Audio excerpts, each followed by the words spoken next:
오늘도 주님 사모하는 마음 가운데 주의 제단에 나와 하나님께 예배드리는 우리 성도 여러분, 하나님께서 베풀어 주시는 은혜와 축복 받아 누리시기를 주님의 이름으로 축원을 드립니다.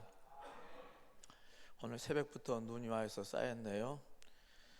오늘 일부 예배 그러다 보니 눈길이 무서워서 많은 분들이 못 나오셨습니다. 2부 예배에 나오신 것 같기도 하시고요. 또 많은 분들이 염려스러워서 출입을 금해서 안 나오신 분들이 많을 것 같고, 지난주에는 우리 어린이 잠옷실에 아이들이 많지만은 또 오늘은 추우니까 함께 또 숫자도 줄어든 것 같습니다. 환절기 요즘 날씨가 굉장히 그냥 온도 변화가 심합니다. 추위도 심하게 오고요. 이 환절기 믿음 가운데 건강으로 잘 이겨내는 우리 믿음의 성도가 되시기를 바랍니다. 오늘은 주연절 첫째 주일로 하나님께 영광을 돌립니다.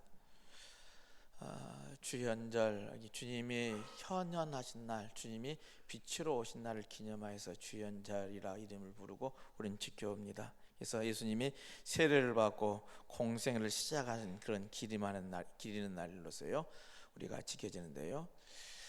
동방교회 정교회에서는 이 날을 성탄절처럼 크게 성대하게 지냅니다. 1월 6일이 주연일인데요, 이 날을 성탄절, 주님이 오신 날로 이렇게 여기고 이게 축하하고 있습니다. 세계 교회사에 보면은 정교회 개혁 때 신구교가 나눠진 것은 우리들 많이들 알고 계시는데, 그보다 한 500년도 전에요 이미 교회는요 동방교회와 서방교회로 이 교회가 나눠지게 되집니다. 초대교회 때 5대 교구가 있는데요, 예루살렘, 그리고 안디옥 교회, 알렉산드리아 교회, 콘스탄티노플 교회, 로마 교회, 이렇게 크게 교구가 있었습니다. 근데 나중에 로마 제국이 커져서요 동로마와 서로마로 이렇게 나눠지게 되죠. 정치적으로 이렇게 나눠지게 되는데, 교회도 그때 당시 동방교회 그리고 서방교회로 나눠지게 되었던 겁니다. 그때 서방교회가 지금은 로마 가톨릭 교회가 이어받아서요 로마 가톨릭 주십에게 가톨릭이 형성, 로마 교회가 그 전통을 이어받았고요, 동방교회가 지금의 정교회의 모습입니다. 당시 예루살렘, 안디옥, 알렉산드리아, 콘스탄티노플들이 다 이게 동방교회에 속했는데요, 그 전통으로 이제 정교회로 이어져 갑니다. 지금도 동유럽에 가보면은 이 정교회가 국교인 나라들이 굉장히 많습니다. 신자들도 신앙성이 굉장히 깊고요. 예배 형태가 좀 애식이 지금 카톨릭보다 더 성대하게 크게 모든 절차들이 많이 있는 그런 예배를 드리고 있습니다. 지금 그 동유럽 중에서 대표적인 나라가 러시아, 우크라이나, 그리스, 루마니아, 불가리아, 폴란드, 아르메니아, 이게 이 정도 교회들이 대표적인 교회들인데, 정교회를 믿고 있는, 국교화해서 믿고 있는 나라들이죠. 그렇다면 왜 이 정교회는요 주연절을 성탄절처럼 지켜오고 있는가 하는 것이 우리 또 궁금증이죠.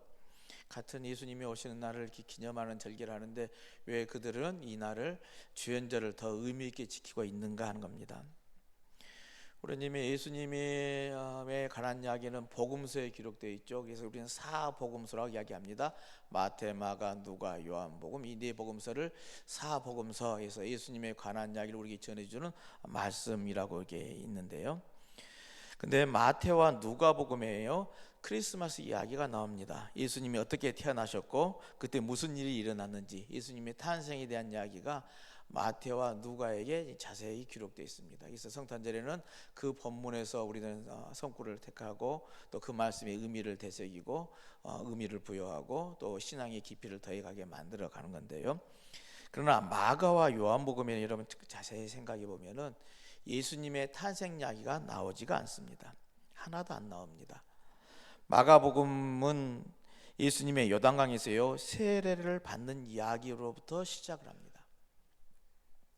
동방교회는 바로 이 마가와 요한복음의 전통을 받아서요 예수님이 그리스도로서 세상에 나타나신 때는요 말구에서 탄생한 그 탄생에부터가 아니라 요단강에서 세례를 받고 나오실 때 하늘에서 음성이 들리죠. 이는 내가 사랑하는 아들이라는 이 소리가 들려지는데요, 바로 그때가 중요한 때라고 생각을 합니다. 예수님의 공생애가 시작된 때인데 그때 바로 주님은 이 땅에 오신 것으로 이게 의미를 부여하는 것이죠. 그래서 주연절을 지켜옵니다. 성탄절도 주연절도 세상에 오신 이 구세주를 찬양하고 경배하는 절기지만은요, 차이가 있다면 성탄절은 그 초점을 아기 예수가 오시는 탄생하는 것에 탄생의 의미를 부여한 것이라 한다면, 주연절은 세상에 구세주로 오셨던 이 공생애가 그 초점에 있어서 맞춰져 있었어요. 그 의미를 지키고 있다라고 이해하시면 될 것 같습니다. 그런 의미에서 성탄절은 예수님이요 오신 사건이고요, 주연절은 그 예수님이 누구신지 드러내는 절기라 하겠습니다.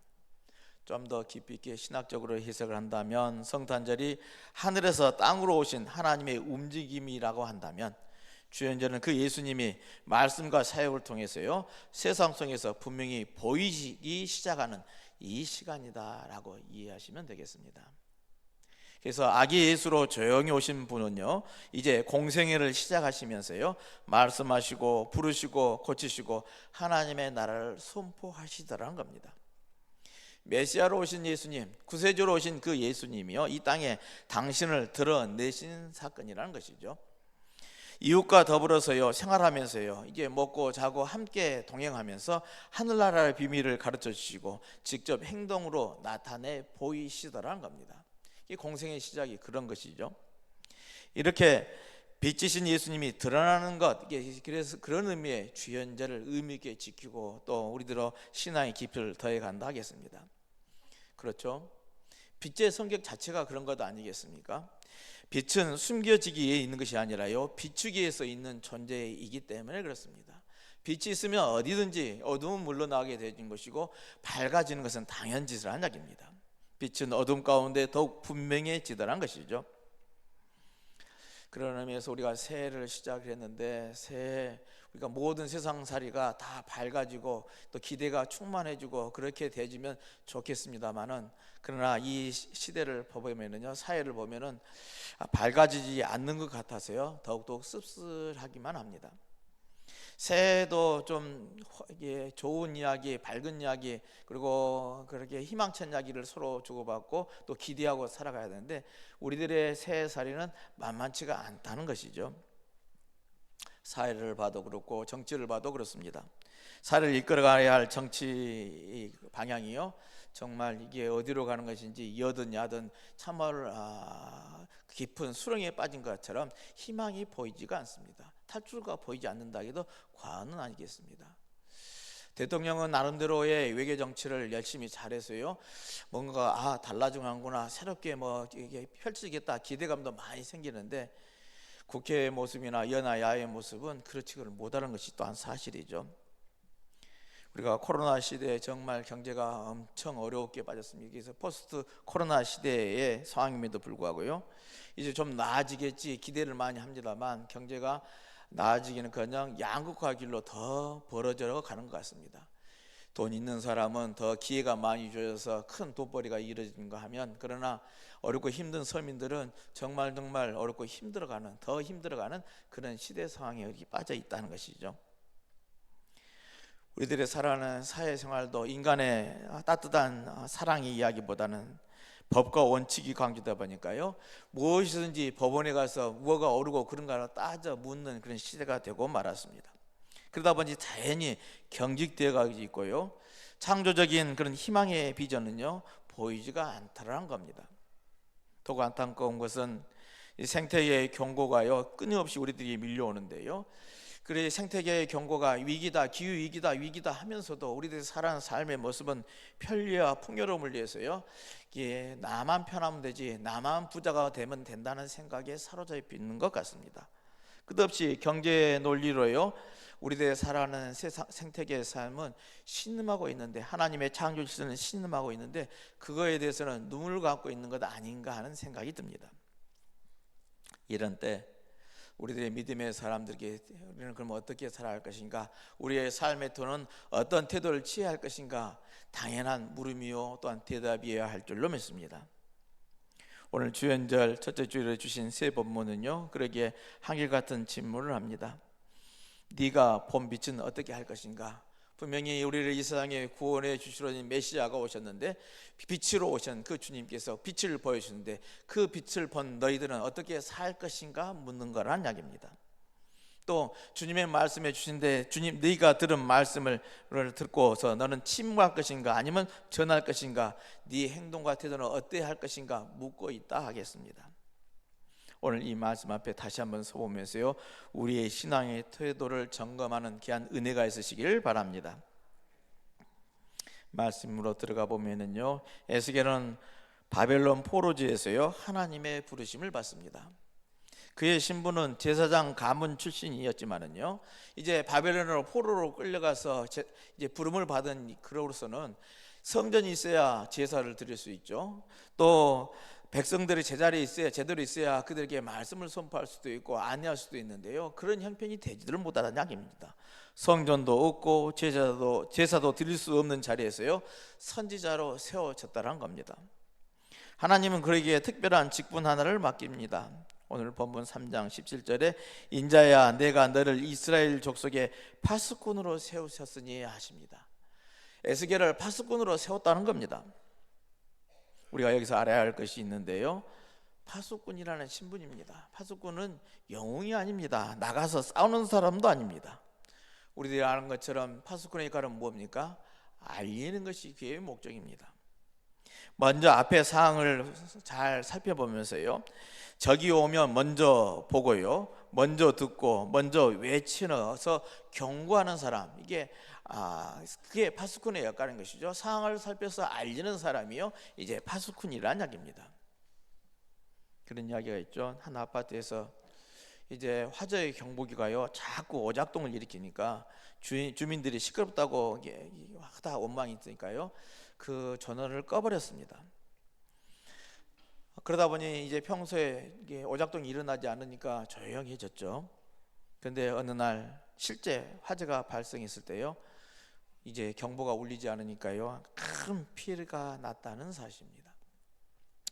문제는 경보기가 시끄러운 것이 문제가 아니라 경보를 무시하는 태도가 더 큰 것이죠.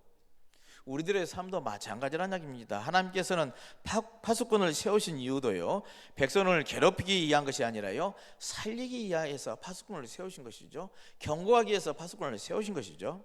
하나님의 에스겔에게요 결과를 요구하지 않으십니다. 그러나 이스라엘 백성들이 어떠한 처지에 있는지 그 형편을 알도록 알리라 하는 그 책무를 주셨던 것이죠. 충분히 말하라고 하십니다.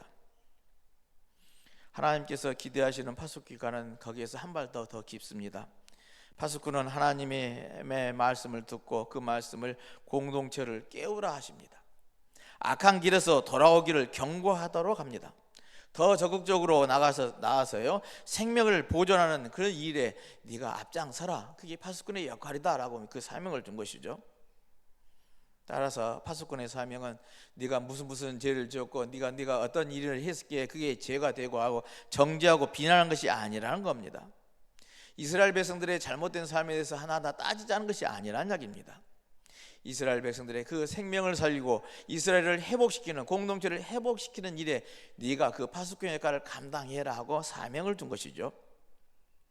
또 하나 파수꾼이 해야 할 사명 중에 기억해야 할 것은요 악인을 깨우쳐 주지 않으면요 파수꾼에게 책임이 있지만은요 깨우쳐 주었음에도 불구하고요 돌아서지 않는 것은요 파수꾼의 책임이 아니라는 것이 오늘 본문의 내용 아니겠습니까? 파수꾼의 책임은 경고하는 것이지 결과를 만들어내는 것은 아니라는 겁니다. 결과는 하나님께 맡기는 것이 올바른 태도라 하겠습니다. 이 땅의 교회 공동체도요 이 파수꾼의 사명을 감당해야 될 줄로 믿습니다. 경고하고 알리는 책임, 복음을 전하는 책임 우리들에게 있는 것이죠.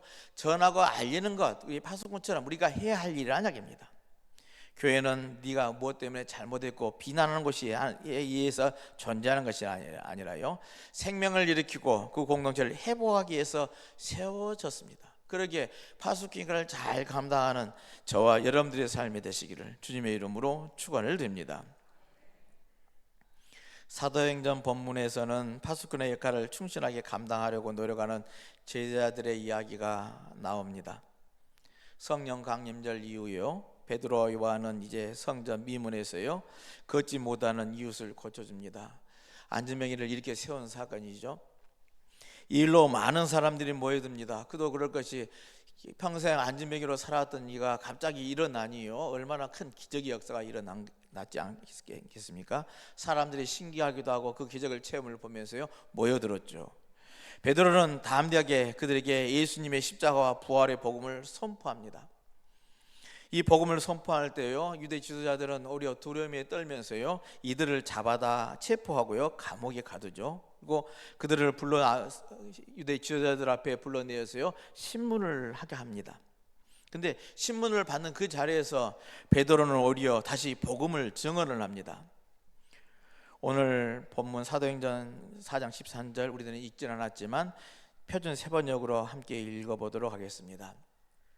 그들은 베드로와 요한이 본래 배운 것이 없는 보잘것없는 사람인 줄 알았는데 이렇게 담대하게 말한 것을 보고 놀랐다.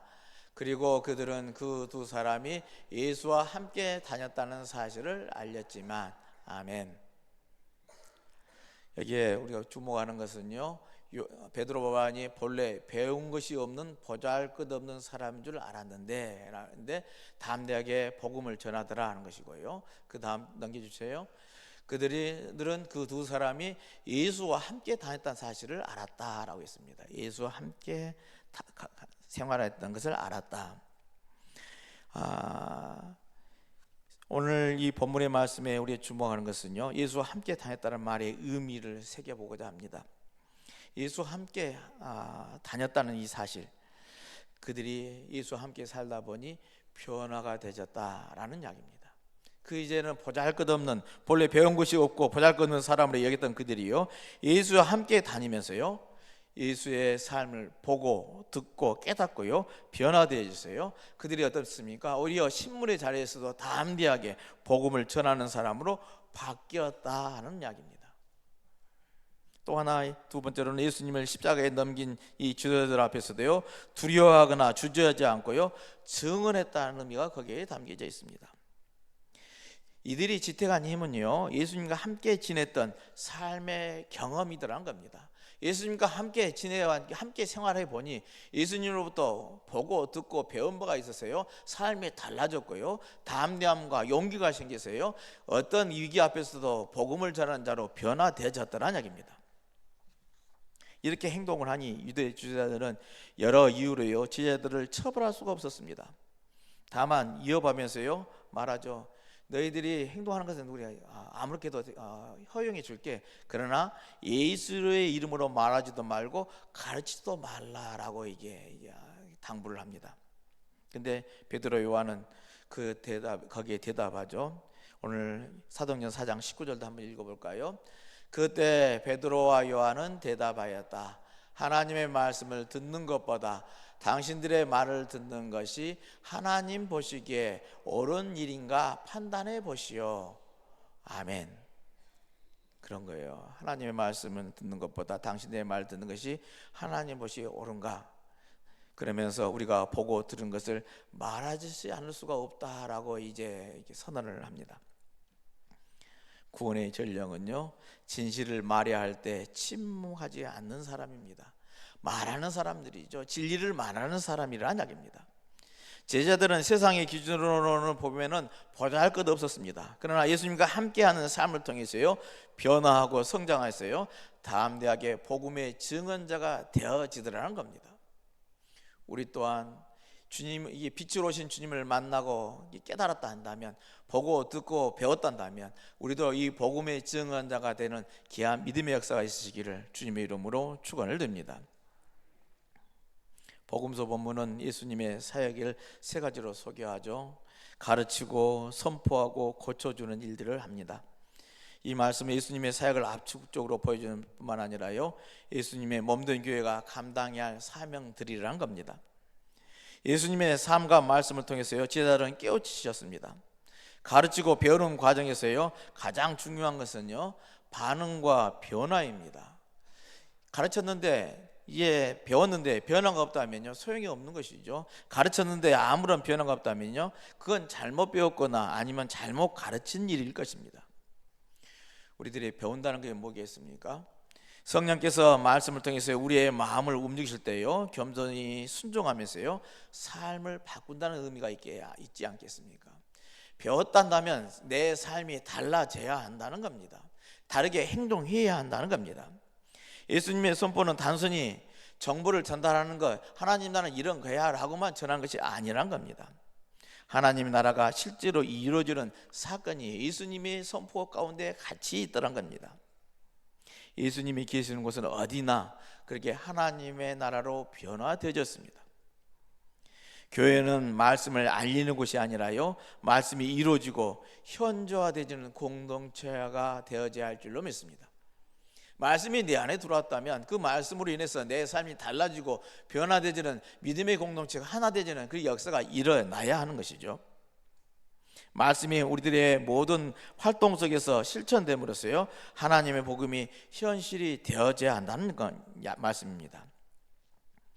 오늘 마태복음 4장에서 예수님은 본격적으로 이렇게 공생애를 시작을 하십니다. 마태는 이 장면을 이사야의 예언의 성취로 설명을 합니다. 흑암에 앉은 백성이 큰 빛을 보았고 하십니다. 예수님의 이 공생애를 시작하는 곳은 어디입니까? 갈릴리입니다. 모든 사람들이 인정받지 못하는 낙후된 곳입니다. 외면받은 곳입니다. 종교적으로도 사회적으로 중심에서 밀려난 땅입니다. 그러나 예수님은 가장 어두워 보이는 그 자리에서 이제 복음을 시작을 알렸던 것이죠. 흑암에서 앉은 백성이 큰 빛을 보았고 빛이 왔음을 선언하고 그 빛으로 온 사람들에게 이제 하나님의 나라는 이러한 것이야, 이렇게 사는 것이야, 그리고 이렇게 행동을 해야 돼 라고 하나하나 실천해 보이시고 또 따르도록 인도하셨습니다. 그렇지 못한 백성들에게 회개하라, 천국이 가까우니라고 선포를 합니다. 그리고 그들을 하나하나를 부르셔서 이제 세례를 주고 또 제자로 삼습니다. 나를 따라오라, 내가 너희로 사람을 낚는 어부가 되게 하리라 하시면서 한 사람 한 사람 세우시더라는 겁니다. 이렇게 오신 주님을 우리들을 맞이하고 또 고백하고 또 그렇게 살아가는 절기가 주연절이라는 이야기입니다. 주연절은 예수님이 드러나실 뿐만 아니라 사람들을 통해서 하나님의 나라가 드러나기 시작하는 절기가 바로 주연절입니다. 우리들이 알아야 할 것은 깊은 산길에서는요 태양 같은 빛이 없어도요 손전등 하나면요 충분함을 우리는 느낍니다. 손전등이 중요한 이유는요 밝기보다요 얼마나 확 많이 밝아서 길을 환하게 밝혀주냐 그게 아니라 불이 켜져 있음에 그 의미가 있더라는 이야기입니다. 여러분들 밤중에 손전등 하나 켜보면 다 깨닫게 되시죠. 캄캄하면 어디로 갈지 알지도 못하지만 조그만 빛 하나 있으면요 그 우리들이 갈 방향을 알게 되집니다. 예수님은 우리에게 태양이 되라고 하지는 않으십니다. 다만 빛을 반사하는 작은 등불이 되라고 우리를 부르십니다. 여러분, 이 부르심에 응답하는 귀한 믿음들이 되시길 바랍니다. 주님은 큰 빛이 되어주셔서 세상에 빛으로 오셨고 그 빛을 비춰주셨고 하나님 나라의 비밀을 알려주셨습니다. 그것을 배우고 듣고 깨닫는 우리들, 그 주님의 빛을 받아들여서 나도 작은 빛이 되어지겠다는 그런 결단이 있으시길 바랍니다. 이렇게 하나님께서는 오늘 우리를 구원의 전령으로 부르십니다. 파수꾼으로 부르십니다. 에스겔처럼 생명을 깨우는 파수꾼으로, 사도행전의 제자들처럼 보고 들은 것을 말하지 않을 수 없는 증언자로, 또 그리고 예수님처럼 가르치고 선포하고 고쳐주는 교회가 되라고 우리를 부르시더라는 겁니다. 그러기에 이 부름받은 에스겔은 말을 해야 했고요, 사도들은 침묵할 수 없었고요, 예수님의 빛으로 오신 예수님을 받은 제자들은 이제 그 복음을 전하는 자가 되어지더라는 이야기입니다. 그렇다면 오늘 사는 우리는 어디에 서 있습니까? 우리 모두는 오늘 부름받은 자답게 우리도 또한 파수꾼으로 부름받았고 그 자리에 서 있는 줄로 믿습니다. 내가 서 있는 자리에서 그곳이 어디든, 가정에서든 일터에서든 교회와 사회 속에서 우리의 말과 선택, 태도가 우리의 신앙을 드러내는 귀한 은혜의 역사가 일어나시기를 바랍니다. 하나님 우리에게 완벽한 말을 요구하지 않으십니다. 다만 침묵하지 말라고 하십니다. 큰 소리가 아니라 진실한 삶, 설득이 아니라 증언을 원하고 계십니다. 이 부르심에 응답하는 자마다 생명이 일꾼이 되는 것이고요, 담대한 증언자가 되어져서 하나님의 나라를 향해 걸어가는 참된 제자가 되게 될 줄로 믿습니다. 주연절, 예수님이 세상에 드러나신 이 절기에 동시에 교회와 성도가 드러나야 할 이 시간임을 깨닫고 알고, 하나님은 오늘 또 우리에게 말씀하시고 우리를 부르십니다. 내가 본 빛을 숨기지 말라, 내가 들은 복음을 말하라, 결과는 내가 책임지겠다 하십니다. 이 부르심과 이 말씀을 듣는 우리답게 우리 있어야 할 자리에 우리 행해야 할 잘 감당하며 하늘 뜻을 펼쳐가는 귀한 믿음들이 되시길 바랍니다. 주연절 첫째 주를 시작하며 우리가 보고 들은 이 예수 그리스도의 말과 삶으로 증거하는 증인으로서의 삶을 살아가는 저와 여러분들의 삶이 다 되시기를 다시 한번 주님의 이름으로 축원을 드립니다.